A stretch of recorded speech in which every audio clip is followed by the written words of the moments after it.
A seguir, Hora da Notícia.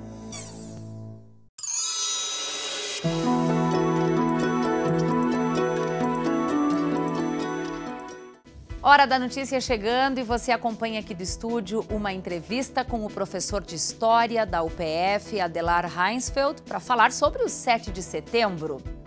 Costuma usar fone de ouvido? Nós vamos mostrar como você deve ficar atento para evitar os problemas de saúde causados pela falta de higiene nesse equipamento. Na série de entrevistas sobre a jornada e a jornadinha, o papo de hoje é sobre jornada nas escolas. Você confere também algumas dicas dos cuidados na hora de consumir aquele tradicional chazinho. Hoje é quinta, 7 de setembro, é Hora da Notícia.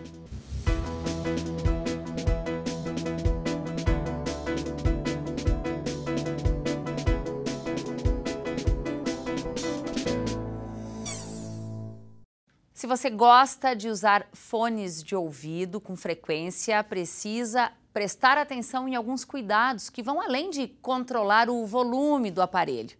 Manter os fones higienizados ajuda a prevenir uma série de doenças.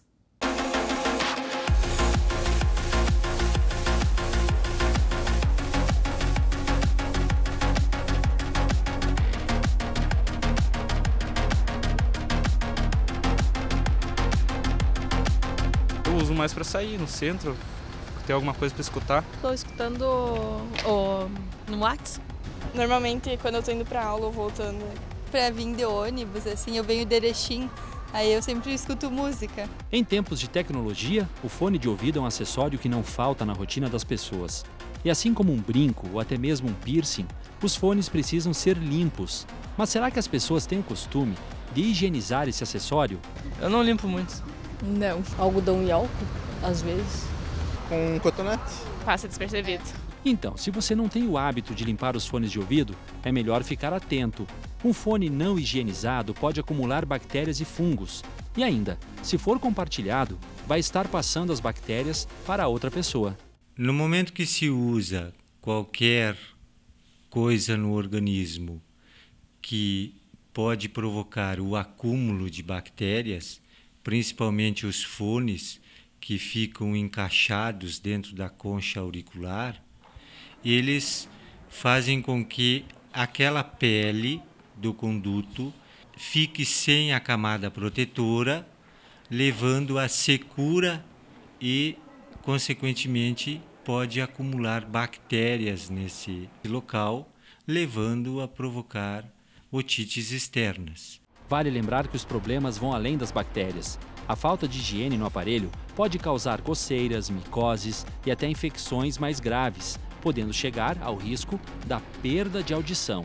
As otites externas provocadas por lesões no conduto auditivo, elas sempre são graves, porque elas podem ser localizadas no conduto e aí podendo ser infectadas por estafilococos, ou elas podem ser mais difusas dentro do conduto, ou por pseudomonas, e aí provocando o que a gente chama de otite externa difusa, podendo levar a lesões ósseas do conduto e invadir o ouvido médio, podendo levar até a perfuração da membrana timpânica. Tem que fazer a limpeza diariamente depois que se usa.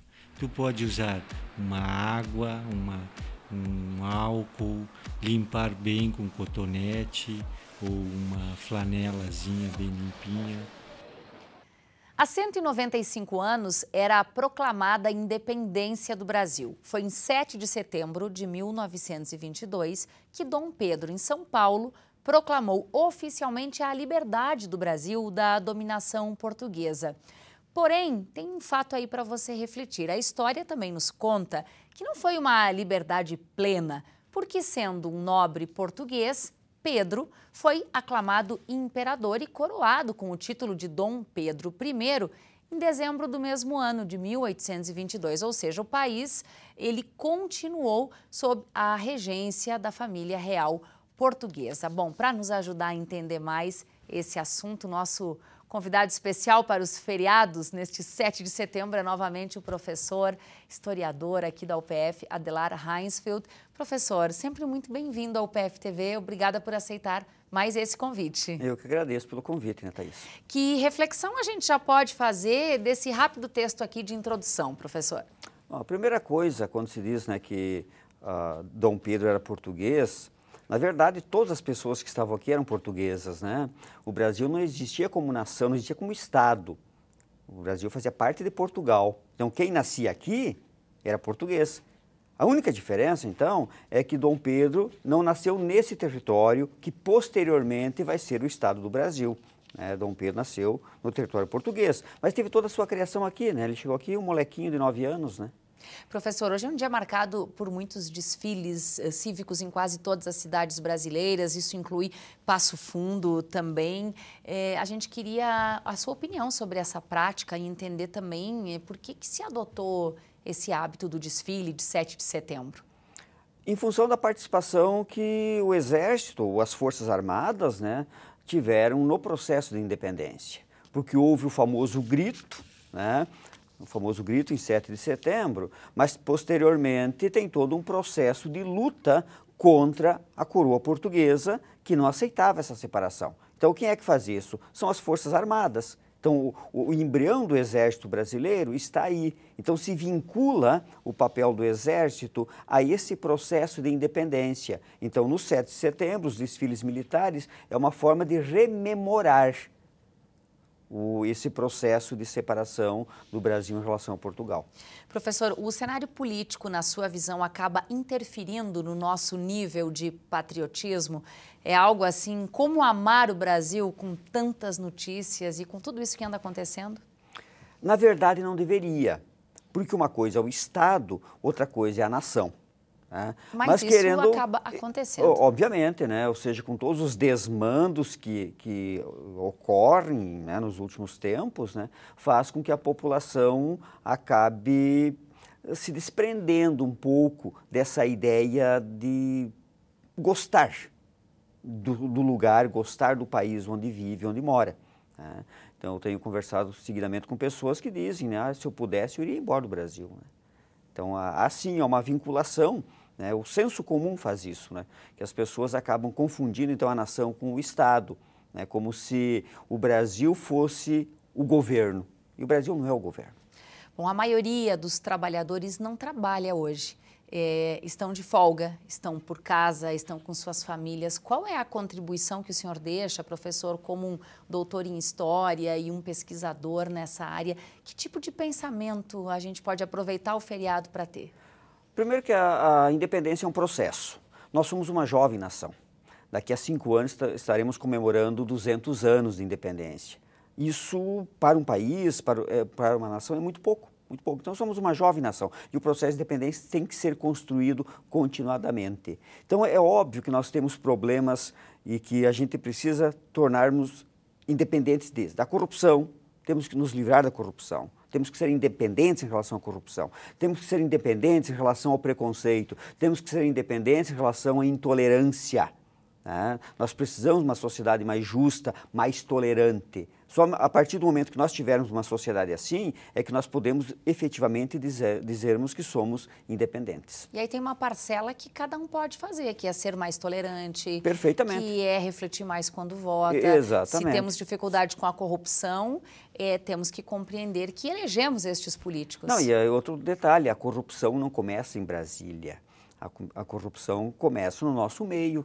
Pequenos atos, né, que às vezes a gente comete, que são pequenos atos ilícitos que aparentemente não têm grandes consequências, mas a prática disso é que leva ao corrupto mor depois em Brasília. Né?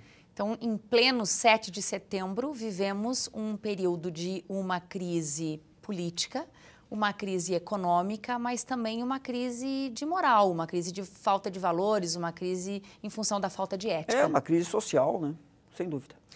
Bom, vamos tentar aproveitar esse feriado, não é, professor? Muito obrigada pelas informações. Fazermos a nossa parte, né? Com certeza. Obrigada e um bom final de semana já para o senhor. Obrigada. Para todos nós.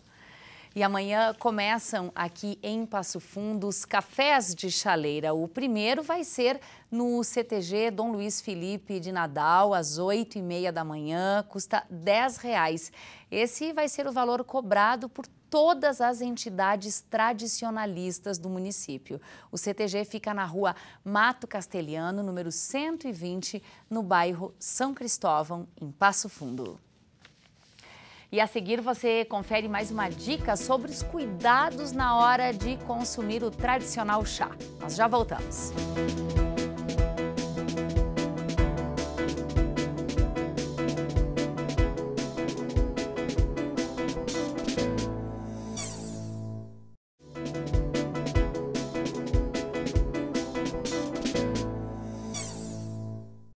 Previsão de céu nublado em Passo Fundo e sem chuva para os próximos dias. Vamos ter mudança no tempo a partir da próxima semana. Veja então a previsão para sexta e sábado.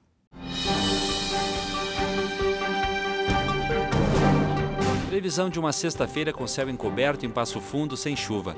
Temperatura mínima na casa dos 18 graus e a máxima que chega a 32. Já o sábado será de céu encoberto, com bastante nuvens e pouca predominância do sol. Mínima de 19 graus e máxima que chega a 32. E a gente segue aqui no estúdio recebendo durante toda essa semana os coordenadores da Jornada Nacional de Literatura e da Jornadinha. O assunto de hoje é a jornada na escola. E está conosco a professora Fabiane Verardi Burlamac. Seja bem-vinda mais uma vez, professora. Muito obrigada, é um prazer estar aqui. Bom, os grupos de alunos, também com seus professores, suas lideranças, produziram uma série de trabalhos a partir das obras que eles leram. Quais foram esses trabalhos e como a leitura se torna ainda mais importante quando ela é feita de forma coletiva? Bem, os trabalhos, eles foram disponibilizados aos professores de duas maneiras. Primeiro, a partir a Jornada APP na escola, do aplicativo, em que há ali todas as atividades que podem ser, as sugestões de atividades que poderiam ser feitas via aplicativo e também via caderno de leitura, caderno de atividades que está disponível para download no nosso site. O que nós pensamos? Quando a gente pensa que a literatura, que deixa de ser um ato solitário e ela passa a ser um ato coletivo, ela passa a ser compartilhada pelos colegas, com os professores, ela tem significado. A nossa experiência com a leitura é outra, né? Ela passa a fazer sentido para mim, né? Eu sou protagonista dessa literatura, eu vivencio essa literatura e eu estou vivenciando ela com meus amigos, com meus professores, na minha escola. Né? Então, a gente sabe que a leitura, quando a gente fala em mediação de leitura e se fala como é que nós vamos iniciar a formação do leitor, geralmente a família ela é a primeira instância mediadora de leitura.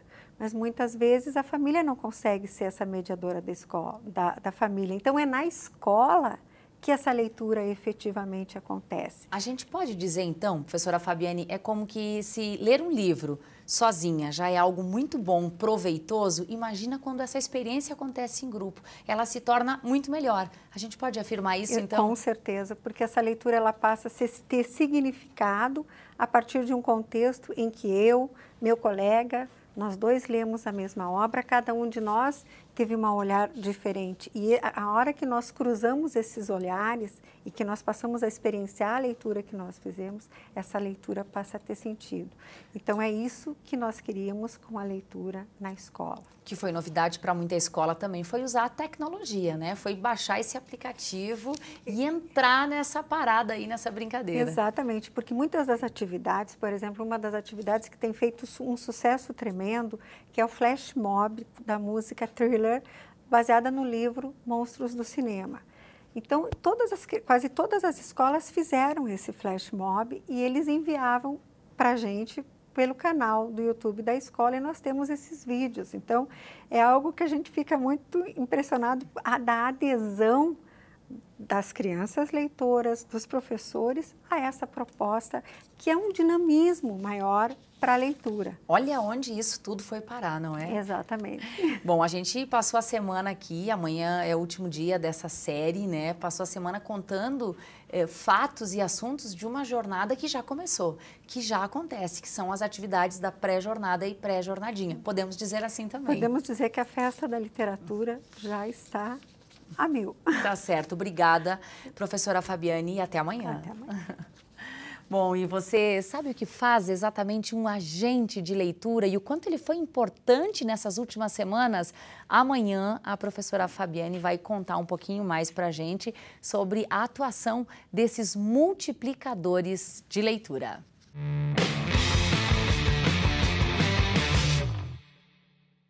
E amanhã à noite tem uma partida de vôlei beneficente aqui na UPF. O jogo é entre BS Bills UPF e Seleção Gaúcha de Voleibol. A ação vai arrecadar alimentos não perecíveis para as famílias de Lagoa Vermelha que ficaram desabrigadas por causa do temporal no mês passado. As doações foram entregues durante esta semana aqui na UPF TV e como hoje é feriado, os donativos podem ser entregues antes da partida. O jogo começa às 7h30 da noite no ginásio da Faculdade de Educação Física e Fisioterapia. A palavra chá é usada popularmente em Portugal. Aqui no Brasil também é sinônimo de bebida quente, servida a partir da infusão de frutos, folhas, raízes e ervas. Durante esta semana, nós estamos apresentando dicas com os cuidados no momento de consumir o chá. Veja só. Nessa quarta dica vamos falar sobre a cidreira, que é um calmante no caso de nervosismos, analgésicas para dores de cabeça e dores musculares, é digestiva e também pode ser usada como aromatizador de ambientes. As contraindicações é que ela não pode ser usada com medicamentos sedativos, pois ela aumenta o seu efeito. Em pessoas sensíveis, ela pode provocar tonturas ou taquicardíacos e é contraindicada para gestantes. A nossa outra dica é sobre a tanchagem. Ela também é conhecida como plantago. A tanchagem, ela consta na lista da Rename, ou seja, os medicamentos que podem ser oferecidos pelo SUS. Ela é utilizada principalmente no efeito oral, na boca, garganta e também para pessoas que têm cálculos renais. Porém, ela não deve ser utilizada para pessoas hipertensivas ou que têm problemas cardíacos. Ela é preparada de forma infusiva também, por ser uma planta, por ser uma folha. E amanhã nós vamos falar sobre os benefícios medicinais e as contraindicações do hortelã e do funcho. E você já assistiu algum episódio dessa temporada do programa Momento Patrimônio? Ainda dá tempo de assistir parte da história de Passo Fundo em uma tela grande. A exibição acontece toda sexta no Teatro Municipal. Olha só. Na tela, as pessoas que ajudaram e ajudam todos os dias a construir a história de Passo Fundo. Dessa vez, a atenção foi voltada para a imprensa local. 395 Rádio Passo Fundo, 580 quilociclos, diretamente dos seus estúdios. Na pauta, a luta pela liberdade, que ia contra as tantas intervenções da época da ditadura militar. E depois da exibição, todos se reúnem para conversar um pouquinho sobre o assunto. É riquíssima a memória que é trazida nesses documentários, porque junto com uma memória de vida é incorporada à história da cidade, né? Eu penso que a gente está sendo muito feliz com essa escolha de patrimônio humano, né? A gente está trazendo subjetividade, valorizando as pessoas e também em função de que está gerando bastante debate, né? Tantos temas saíram da vivência dessas pessoas. Passou a mensagem, sim, né, que é possível viver junto bem os diferentes. Passo Fundo tem talvez 20, 30 etnias, gente que veio de várias regiões do mundo que terminaram em Passo Fundo. E construíram essa que é uma cidade belíssima, com paz e tranquilidade. Eu acho que talvez esta seja a grande mensagem desse empreendimento do Instituto Histórico, da UPF e da Prefeitura. Sim, é possível a convivência entre os diferentes. Todos os episódios são exibidos no Teatro Múcio de Castro, nas sextas-feiras à noite. A entrada, claro, é de graça. O programa Hora da Notícia fica por aqui. Você pode nos acompanhar pelas redes sociais. Um ótimo feriado e a gente se vê de novo amanhã.